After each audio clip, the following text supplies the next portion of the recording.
Hello! Welcome to my first video. Ah, I'm so nervous. Anyways, so, hi.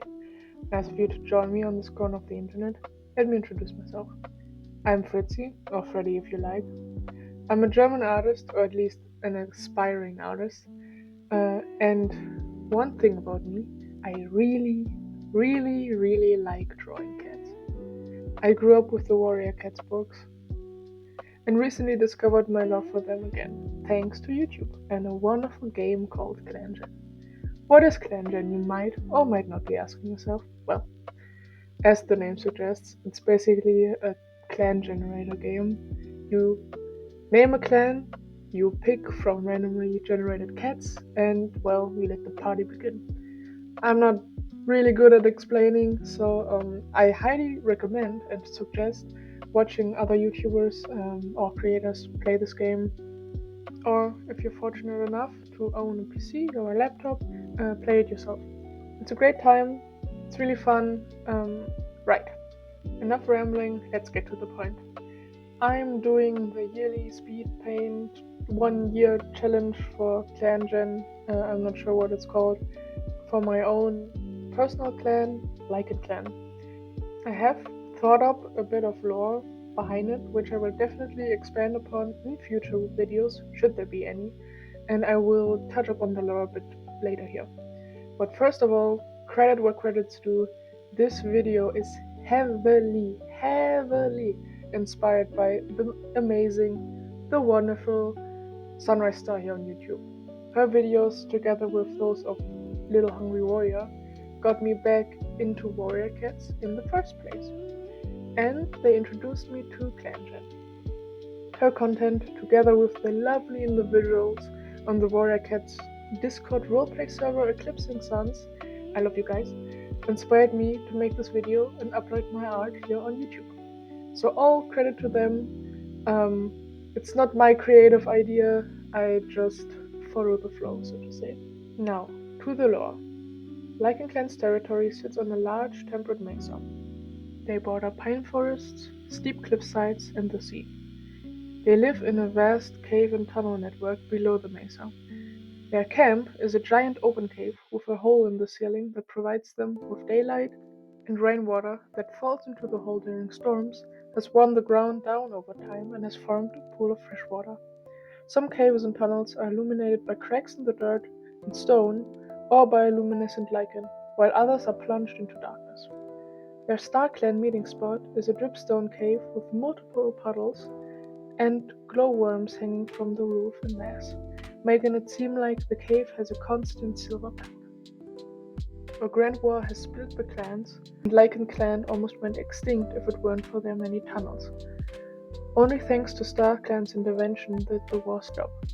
Many clans have separated and formed new ones, some disappearing completely, ever since LichenClan has been distrustful and wary of their neighbors, and prefers to avoid them where possible. Lastly, LichenClan has a special role besides warriors, queens, and elders. The so-called tunnel keepers. These cats are responsible for maintaining existing tunnel networks and caves, spotting and if possible hindering collapses, and scouting for new caves and tunnels or digging them themselves. But after being pushed to the brink of extinction, LichenClan is left with only one tunnel keeper. So, that's all from me. Let's jump right into the first year of LichenClan. Let's begin with our clan's leader, Sandystar. Sandystar became leader after the remnants of his clan fled deep into their tunnels, escaping the war that broke out between the clans. He never wanted to become leader, and he believes he's already way too old for the role, and this feeling is only intensifying the faster the moons pass. He is very respected among his clanmates, and is a breath of fresh air compared to the violent tyrant who led the LichenClan before him. Sandystar vowed to lead the clan until they have recovered from their heavy losses, but in truth he's already itching to retire, and is very confident that Wingspots, his deputy, can take the lead. He didn't get up to much this year, just being generally a stand-up guy towards his clanmates. He has developed a heavy crush on his deputy Wingspots and confessed his feelings to her, but she kindly rejected him. He's a bit too old for her tastes. Wingspots is LichenClan's deputy. She's a very charismatic and brave warrior, which is why Surisestar chose her. She does have a deep bond with the Dark Forest, which is worrying, but she's a clever cat, and Surisestar believes in her, and believes that when her time comes, she will make the right choice. She's been very busy this year, and sadly had a very rough start.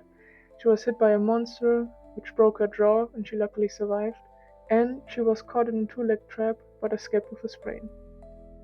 She healed from both, and has found a new appreciation for life. The leader actually confessed his feelings to her this year, but she kindly rejected him. She had some feelings for him as well, but I believe those were born more out of admiration than any romantic feelings. She likes him and respects him a lot, but he's a bit too old for her. She also trained an apprentice this year, Pebblepaw, but we'll get to her later.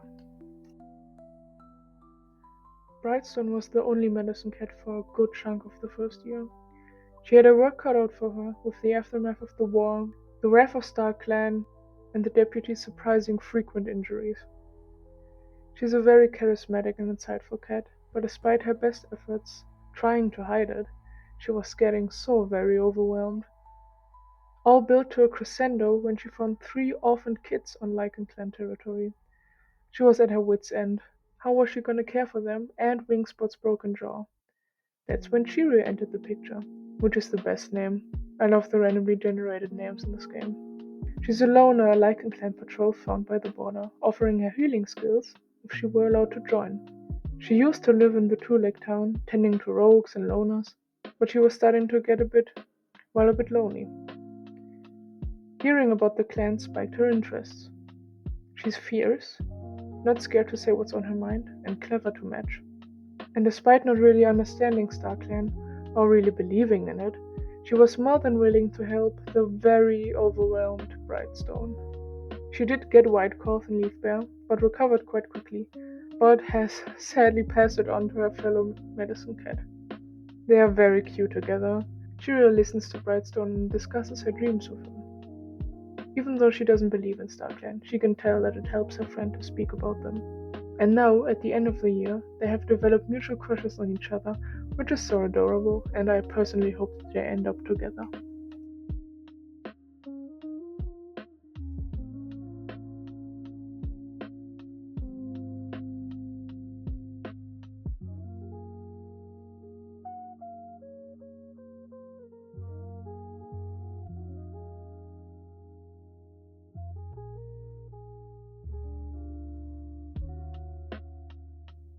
Moving on to the warriors.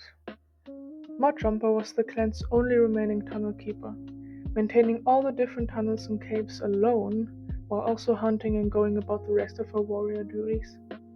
Despite the stress of her special duties and also training her apprentice Dawnpaw, she stayed motivated and confident. Digging new tunnels, keeping the old ones stable, and even fighting off a fox. She was in and out of the medicine cat den for small injuries, and has developed teeny tiny crushes on both medicine cats. I personally believe she likes being taken care of. Creek Eyes, on the other hand, is a whole different story. He's the second oldest cat in the clan after Surisestar, and they've known each other since they were apprentices. And still, Surisestar chose Wingspots as deputy and not him. But Surisestar has his reasons. Creek Eyes has a past violent streak, and Surisestar worries about putting Creek Eyes in a position of power.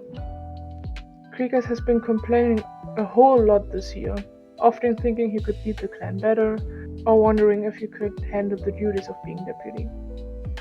Despite his grumpy nature, he's quite soft and sweet with the kids. Him and Mudjumper are quite good friends, and while she was still training Dawnpaw to join her in the ranks of Tunnel Keeper, he helped her out with taking her spots on hunting patrols or other tasks she simply could not handle by herself, despite her tenacity.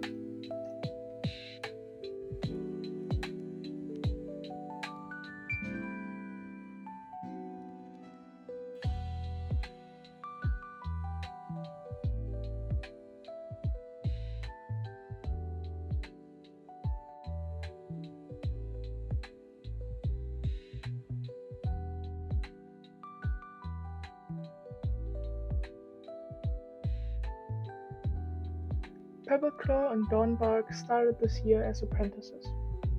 Dawnbark was trained by Mudjumper and Pebbleclaw by Wingspots. The two became good friends while training, mostly because, well, they were the only young cats in the clan at that point. They learned pretty fast and became two great warriors. Dawnbark became a warrior at 11 moons and Pebbleclaw at 13. They enjoy exploring together and are generally pretty light-hearted girls.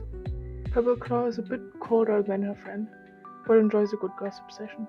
And Dawnbark is very confident and likes to be the center of attention.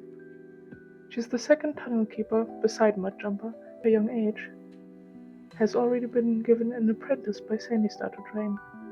You must see a lot of potential in her. The two didn't get up to too much this year, besides becoming warriors, of course. However, Pebbleclaw was bitten by a small dog, and her tail is now scarred from it.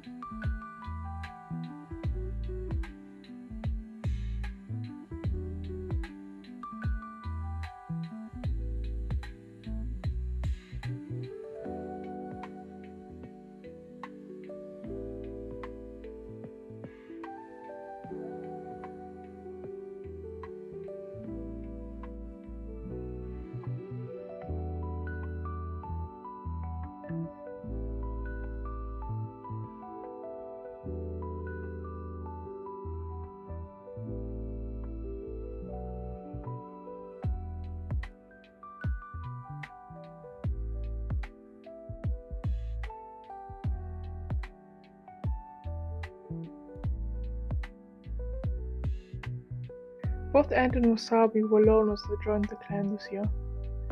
Wasabi was found by a patrol and asked to join, taking a more clan-like name, Wasabi Tail. He used to roam the mesa, taking along with some other loners and rogues here and there, and heard from the clans. He wanted to join them and was delighted when he was found by a patrol. He met Ant before and was surprised when he was brought into the clan after being found hit by a monster. Poor Ant has been nursing a broken back for many moons now. I'm very worried about him. He seems so sweet. He has such cute interactions with Wasabi and the other cats, and I'm very worried he's not gonna make it. Wasabi is currently in the medicine cat den with Whitecough, so he and his old acquaintance are getting to know each other a bit better.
And just like that, we've reached the end, and the last 3 cats of our clan.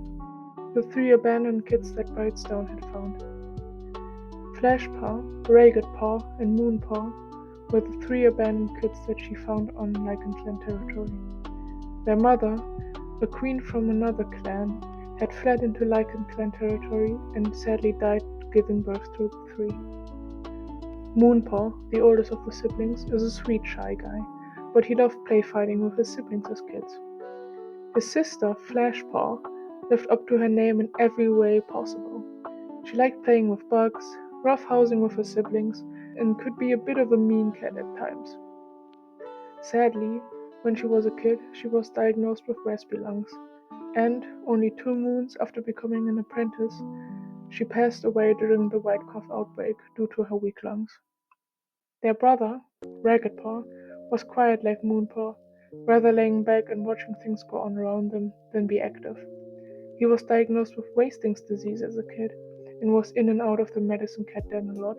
He was debating becoming a medicine cat apprentice, but lost the thought quickly. How could he help other cats while being sick himself? But, similar to his sister, he got white cough, and just a moon after being made an apprentice, he passed away. Now Moonpole's alone. Both of his siblings are gone. He's gotten distant. His shyness has turned into strictness, and he's throwing himself into tasks and patrols. His mentor, Dawnbark, tries to talk with him, but he's pushing her away. He's been having trouble sleeping as of late, always having strange dreams about caves filling with water and the star-covered pelts of his siblings. A lot is weighing on him now as the third tunnel keeper to be, and he's worried. How is he supposed to do this alone? Well, and that's all from me for this video. Thank you so much for watching. I have other social media I'm gonna link down below. Feel free to follow me there on Instagram, on Tumblr, on DeviantArt. I do commissions on artistry if you're interested. And yeah, thank you for watching. I might make more of these, I'm not sure yet. It was a test. I had fun drawing the cats. I am still struggling with the voiceover. I'm really sorry for my aggressive German accent. I hope you can manage. And yeah, feel free to like the video or subscribe, and follow me on this adventure.